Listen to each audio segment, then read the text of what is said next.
Continuamos con los temas del mes y el canto venía orientado, todo lo que cantábamos era a reconocer el señorío de Cristo, a que Él declararlo y confesarlo a veces para nosotros es bien fácil aquí, pero la iglesia y la mayoría de la iglesia tiene a Cristo solo como su Salvador, pero no como su Señor. Y Él necesita ser el Señor de la iglesia que Él redimió y salvó. Amén. Entonces, ahorita le cantábamos, yo me rindo a ti. Pero, ¿de verdad nos rendimos a Él? Y rendirnos a Él es que Él venga a reinar. Que Él tenga control de mis pensamientos, de mis acciones, de mi voluntad. Que Él sea el Señor de mi vida, eso significa mis acciones. Porque si Él es Señor de mi vida, el resultado es que Él va a controlar mis acciones. Diga conmigo, si Él es el Señor de mi vida, Él controlará mis acciones. Amén. Y vamos a leer lo que dice Gálatas 5, del 24 al 25, y la palabra del Señor la leemos.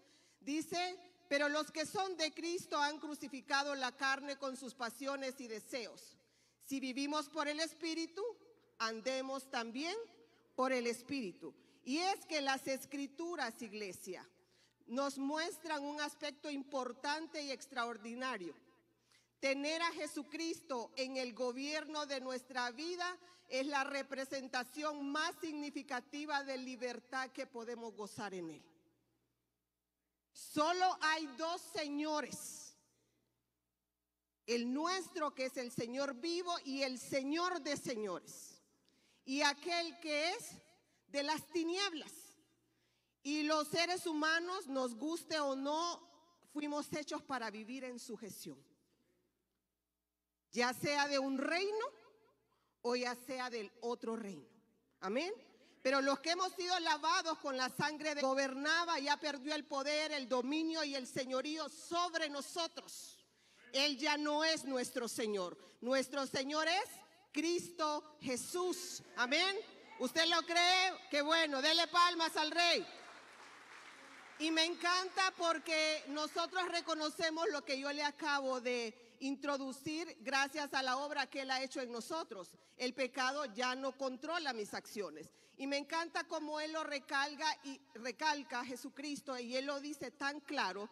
Y Juan hace la reseña en el capítulo 8 del 31 al 36, y leo para usted lo que dice la palabra del Señor. Mire cómo Jesucristo se declara el libertador y de qué es lo que Él nos liberta. Dijo entonces Jesús a los judíos que habían creído en Él: si vosotros permaneciereis en mi palabra, seréis verdaderamente mis discípulos y conoceréis la... Y jamás hemos sido esclavos de nadie. ¿Cómo dices tú, seréis libres? Y Él les responde: de cierto os digo que todo aquel que hace pecado, esclavo es del pecado. Y el esclavo no queda en la casa para siempre, el Hijo sí queda para siempre. Así que dice el Señor: si el Hijo os libertare, seréis verdaderamente libres. Amén. Entonces Jesucristo lo plasma. Juan reporta sus palabras ahí en el Evangelio, y él dice: si ustedes están en pecado, son esclavos del pecado, pero si yo puedo o yo lo hago, manifiesta la libertad, ustedes son verdaderamente ¿qué? Libres. ¿Quién libera a los esclavos del pecado entonces? Cristo, el nombre sobre todo nombre. ¿Quiénes son los liberados de la servidumbre del pecado? Todas aquellas personas que viven en este mundo necesitan ser libertados del pecado, porque nuestra condición por herencia dice: no hay ninguno justo, todos han pecado. Amén. Entonces, no es que desde ahorita tenemos que ponernos en orden. Y cuando Cristo, a todos los que hemos sido lavados por su sangre, nos ha quitado el yugo de esclavitud del pecado, no es que nosotros, iglesia, caminamos con una aureola y con unas alas ahí como que no pecamos. Eso no es cierto, porque hay un pecado innato en nosotros que está allí. que está allí y que no podemos deshacernos de él de acuerdo a nuestra naturaleza. Entonces, ¿los cristianos seguimos pecando? Sí. Amén. ¿Los cristianos nos caemos en alguna condición? Claro que sí. Por esa condición innata que le estoy diciendo, y Santiago dice que nosotros somos tentados de acuerdo a nuestra concupiscencia. Entonces eso todavía está allí, nosotros vamos a seguir batallando con eso. Pero, ¿qué hace Cristo cuando nos liberta? Cuando nos liberta, Él nos quita el señorío del pecado y dice, y ustedes ya no son esclavos del pecado. Por tanto, ustedes no pueden practicar el pecado, porque la palabra dice que aquel que practica el pecado es ¿de quién? Del diablo. O sea, la iglesia, si bien es cierto, nosotros caemos, pero no lo tenemos que practicar. No podemos ser hospitalarios con el pecado. No podemos abrazarlos y vivir bajo una condición de la que Cristo ya nos libertó. Porque si usted entonces sigue batallando, va a seguir batallando, pero si eso es minoritario, usted no puede descuidarse. Porque si no, usted volvería a esclavitud de aquello que Cristo ya lo liberó. Entonces, habrá una lucha constante entre la carne y el espíritu.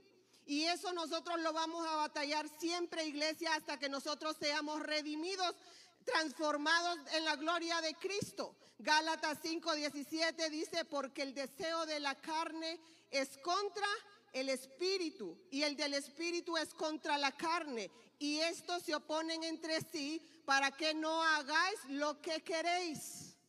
Entonces la carne, esa carne con la que usted batalla y con la que yo batallo todos los días, esa es la batalla más grande del creyente.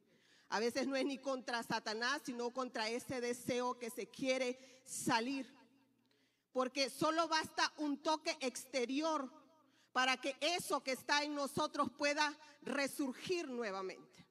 ¿A través de qué? A través de un programa de televisión, a través de una canción, a través de un insulto que podemos recibir, y aquel viejo hombre sale sin medida y empieza a resultar, y usted dice, ¿qué pasó aquí? Es que hay una lucha campal cada día.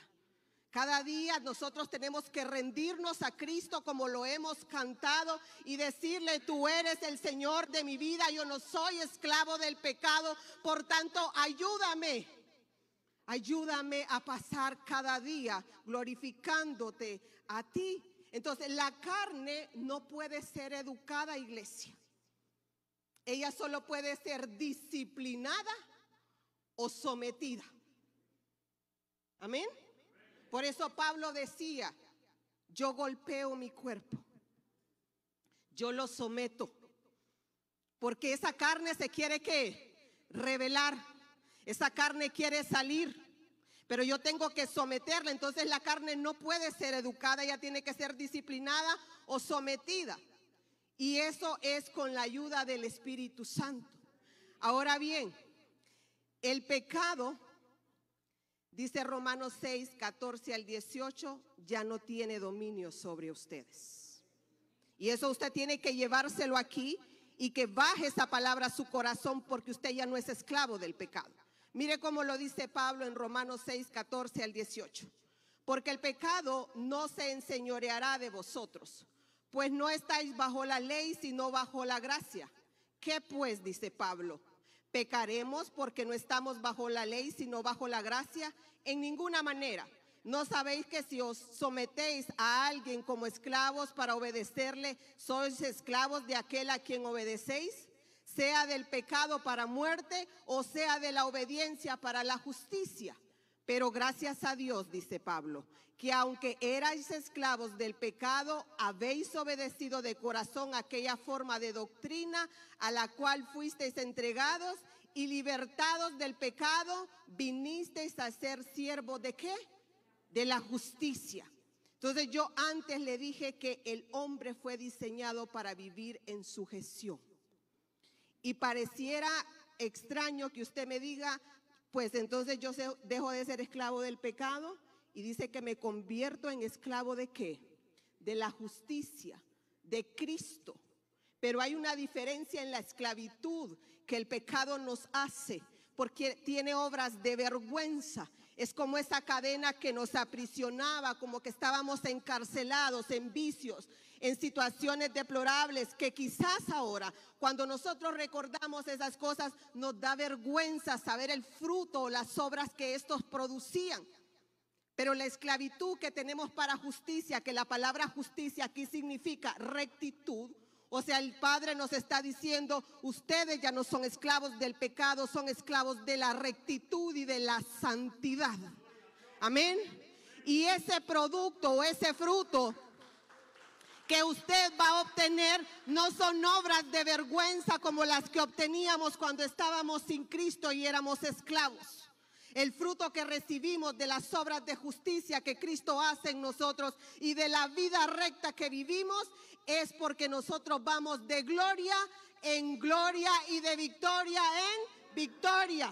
Entonces, el pecado, iglesia, ya no ejerce dominio sobre usted. Ahora somos siervos de la justicia, de la rectitud y de la santidad. Entonces, ¿qué es lo que tengo que hacer? Yo necesito permanecer firme e inmutable en la fe de Cristo. ¿Sabe? Yo le decía cuando acabábamos de cantar que es fácil decirle a Cristo, Señor, pero vivirlo es otra cosa. Mire cómo dice Lucas 6:46 al 49 en la Nueva Traducción Viviente, dice, así que, dice Cristo, ¿por qué siguen llamándome Señor, Señor, cuando no hacen lo que digo? Les mostraré cómo es cuando una persona viene a mí. Esa persona, dice Cristo, escucha mi enseñanza y después la sigue. Es como una persona que para construir una casa cava hondo y echa los cimientos sobre la roca. Cuando suben las aguas de la inundación y golpean contra esa casa, esta queda intacta porque está bien construida. Pero el que oye y no obedece es como una persona que construye una casa sobre el suelo sin cimientos. Cuando las aguas de la inundación azoten esa casa, se derrumbará en un montón de escombros. Entonces, de la única manera que Cristo puede gobernar mis acciones y las suyas es que Él sea el Señor de mi vida. Dice él, ¿por qué me dicen Señor, Señor, si lo que vienen a escuchar cada domingo cuando salen de aquí no lo practican? Amén. Eso nos está diciendo. Dice, el que yo soy Señor de su vida, ese viene, escucha mi palabra y cuando sale y la practica cada día que sale de esa casa, eso significa que yo soy el Señor de su vida. Y esta persona, dice, tiene cimientos tan fuertes que aunque venga lo que venga, dice, esa casa va a permanecer firme. Pero ¿qué pasa con aquel creyente que solo tiene a Cristo como su Salvador y no como su Señor? Es como aquel que escucha la palabra, dice, y no la pone en práctica. Es una casa que tarde o temprano, ¿qué va a pasar? Va a terminar cayendo. Vamos a poder caer en las tentaciones que el enemigo nos va a poner. Vamos a poder caer en ruina, en situaciones que no queremos. Y lo que necesitamos hoy es reconocer, no solo reconocer, sino hacer que Cristo sea el Señor de nuestra vida. Dice 1 Corintios 6:20, porque habéis sido comprados por precio. Glorificad pues a Dios en vuestro cuerpo y en vuestro espíritu, los cuales son ¿de quién? De Dios. Le comparto y le anuncio a iglesia, usted fue comprado por precio de sangre. Por tanto, usted tiene un dueño, tiene un amo, tiene un Señor que se llama Cristo Jesús. Él es su Señor, Él es su dueño, Él es su amo. Y si bien es cierto, a la iglesia no le costó nada su salvación, sino que fue por gracia y por obras de Cristo, a Cristo le costó sangre. A Él sí le costó un precio muy alto, lo que para nosotros no costó, para Él sí.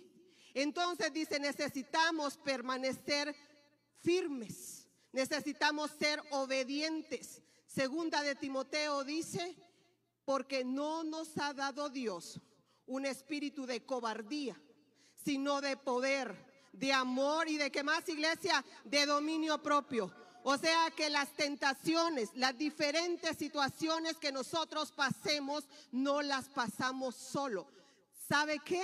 El Espíritu Santo está allí para fortalecernos en medio de cualquier circunstancia, aún en medio de esas tentaciones que piensa usted que el Eterno no le está viendo. Él está allí. Usted solo tiene que clamar por ayuda, reconocer que no es en sus fuerzas, que es en la fuerza del Espíritu Santo que usted va a poder pasar cualquier circunstancia y cualquier situación. Amén. Él me guardará, dice Judas. Me encanta ese versículo 1:24. Y aquel que es poderoso para guardaros sin caída, dice, y presentaros sin mancha delante de su gloria con gran alegría. O sea, si Él compró mi vida, si Él dio tanto por mí, ¿cómo cree que Él va a perderme cuando ya soy suya? Imposible. Pero usted necesita reconocer que es débil en las áreas que está batallando, pero también necesita reconocer que el Espíritu Santo está allí para ayudarlo. Entonces, ¿cómo hacer esto? ¿Cómo entonces llevamos la vida diaria nosotros? ¿Qué es lo que tenemos que hacer? Pues el Santo nos dice, sean santos porque yo soy santo. No les estoy pidiendo, dice, nada que yo no soy. Sean santos porque yo soy santo. La palabra de Dios orienta y determina mi vida y de alguna manera está formando mi carácter todos los días. Lo primero que usted tiene que hacer es que si estaba teniendo a Cristo como su Salvador nada más, usted hoy tiene que decirle, necesito que seas el Señor de mi vida. Eso es lo primero.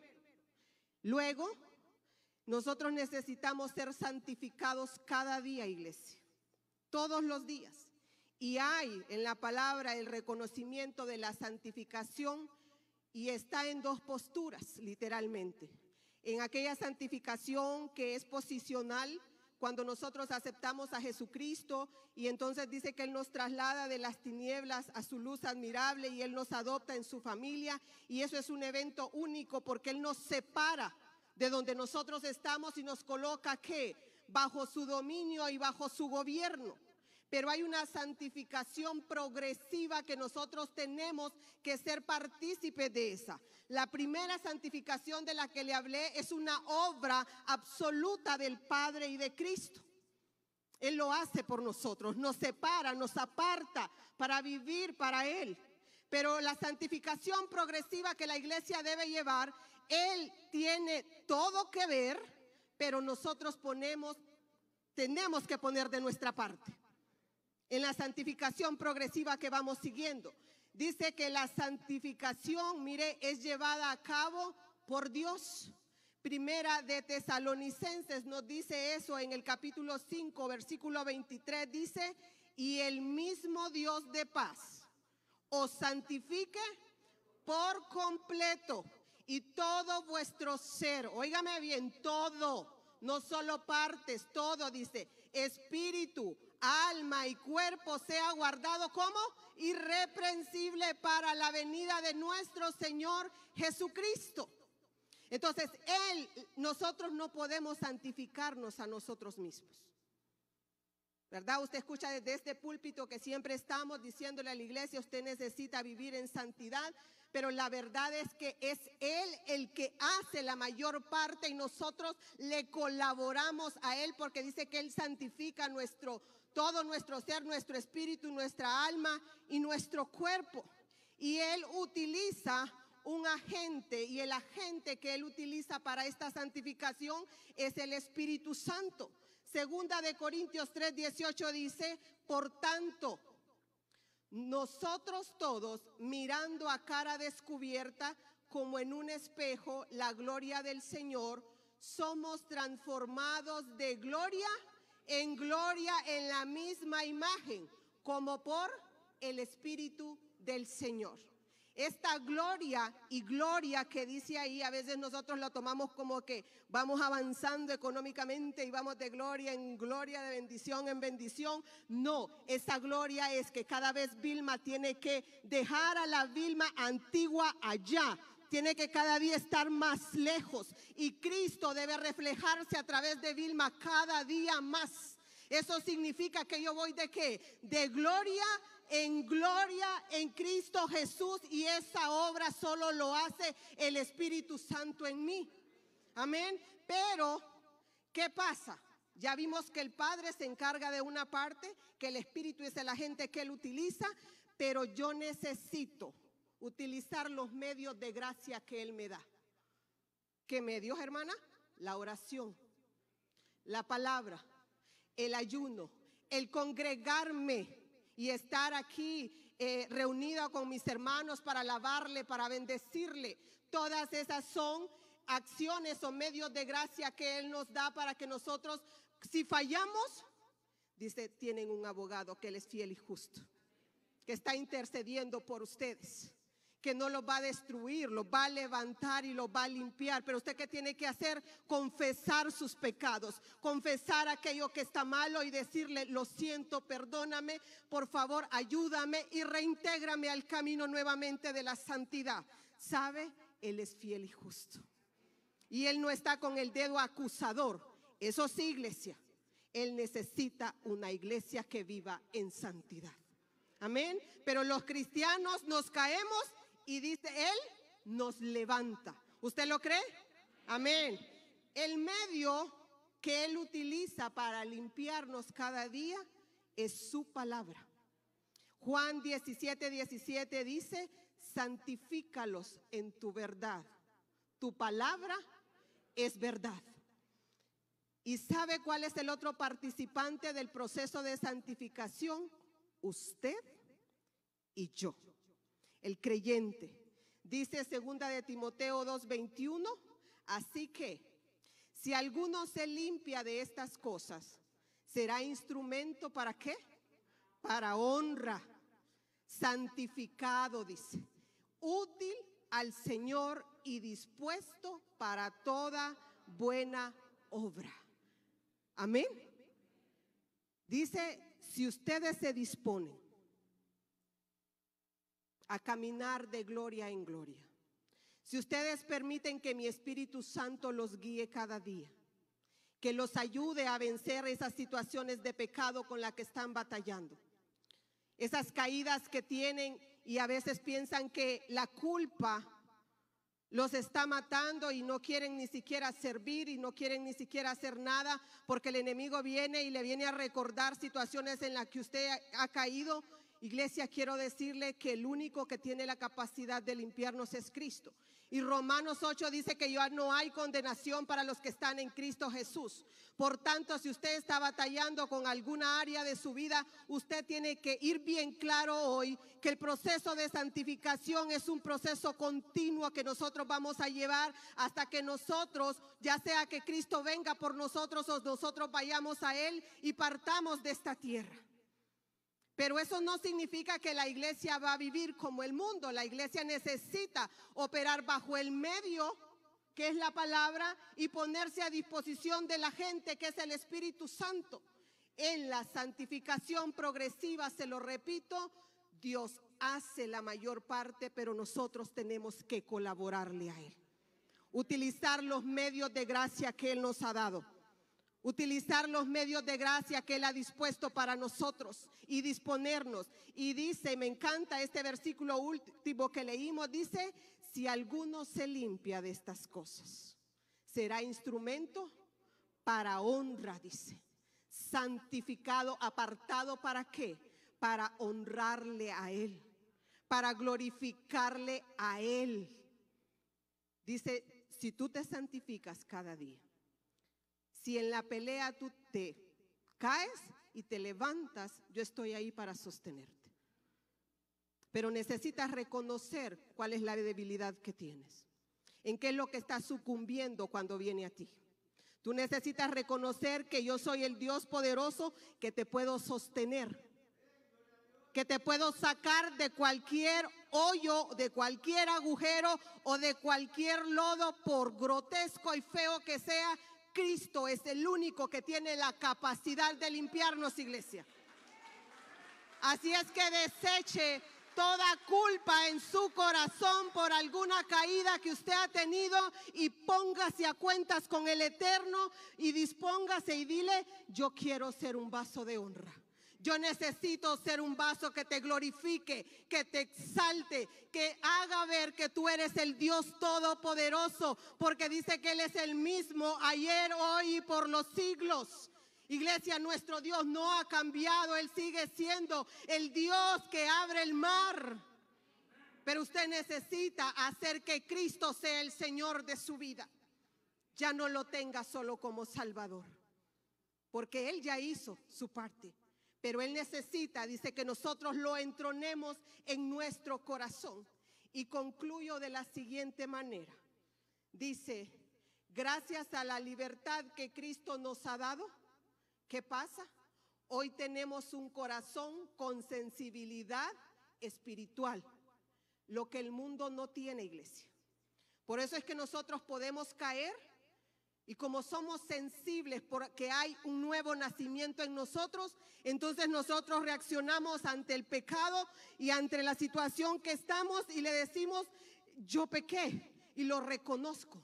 ¿Qué pasa cuando nosotros no tenemos esa sensibilidad espiritual como estábamos antes? Entonces el pecado viene a cicatrizar nuestra alma y nuestro corazón y se endurece cada día más. Pero usted dice: gracias a la libertad de Cristo, hoy usted y yo tenemos sensibilidad espiritual. También, ¿sabe qué más poseemos? Un deseo profundo de hacer la voluntad de Dios. Es por eso que no podemos, diga, no podemos ¿qué? Ser hospitalarios con el pecado. No podemos, porque Él ya no es su Señor, Él ya no es su dueño, no es su amo. Usted va a seguir batallando con esa situación, pero tiene al mejor ayudador, que es el Espíritu Santo. Amén, iglesia.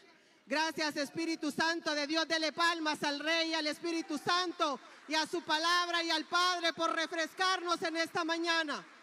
Gracias, dígale gracias por la bendición que has traído hoy. Gracias por recordarme que ya no soy esclavo del pecado, dígale, que ya no tengo un Señor que me laceraba, ya no tengo ese Señor que hacía que yo hiciera obras malas y me avergonzaba. Hoy tú has pagado el precio en la cruz y lo reconozco, que tú has venido a ser el Señor, que tú quieres ser el Señor de mi vida. Dígaselo, iglesia. Yo quiero, dígale, no solo vivir en la faceta contigo como Salvador, sino que quiero que tú seas el Señor de mi vida. Vamos, confiéseselo, dígaselo. Haga que Él sea el Señor de su vida y sus acciones van a tener que cambiar. Gracias, Espíritu Santo de Dios, por tu palabra. Gracias porque tú eres bueno, porque has venido a avivar nuestro espíritu, nuestra alma, porque has colocado una palabra fresca en nuestro pensamiento y en nuestro corazón, y cualquier estrago de esclavitud que hay aquí, Señor, en el nombre de Jesús, lo rompemos por el nombre poderoso. Toda culpa, Dios, tú tomas el control de ella y tendrá que irse por el nombre poderoso de Jesús. Límpianos, dígale, límpiame de mi maldad. Haz que mi sensibilidad se agudice cada vez más y que cuando yo esté enfrascado en alguna situación, tú vengas a rescatarme por mi sensibilidad, porque necesito confesarte mi maldad. Gracias, Dios. Ahora, si hay aquí en este lugar alguna persona que no conoce de Cristo y que sigue siendo esclavo del pecado porque no le ha entregado su vida a Él, ora conmigo esta oración. No sé si estás aquí o me vas a escuchar a través de las redes o de las pantallas. Dile: yo he escuchado tu palabra y tu Espíritu Santo me trajo convicción de pecado, de justicia y de juicio, y sé y reconozco que aún soy esclavo del pecado. Pero Cristo, también reconozco que eres el único que me puede libertar, que me puede hacer libre de esa servidumbre. Te entrego mi corazón, me arrepiento de mis pecados, de mi maldad. Límpiame de todos ellos, dígale. hazme una nueva criatura. Escribe mi nombre en el libro de la vida. En el nombre de Jesús, amén. Si está a través de las pantallas, puede llamarnos a los teléfonos. El Centro Evangélico Cuadrangular, una iglesia de brazos abiertos para amar y restaurar, presentó su programa Palabras de Vida Eterna. Búsquenos en www.cuadrangular.org y como Centro Evangélico Cuadrangular en nuestras redes sociales. Contáctenos al 2220-1840, 2220-1841 o envíe su WhatsApp al 3160-9742. Y recuerde, somos una iglesia de brazos abiertos para amar y restaurar.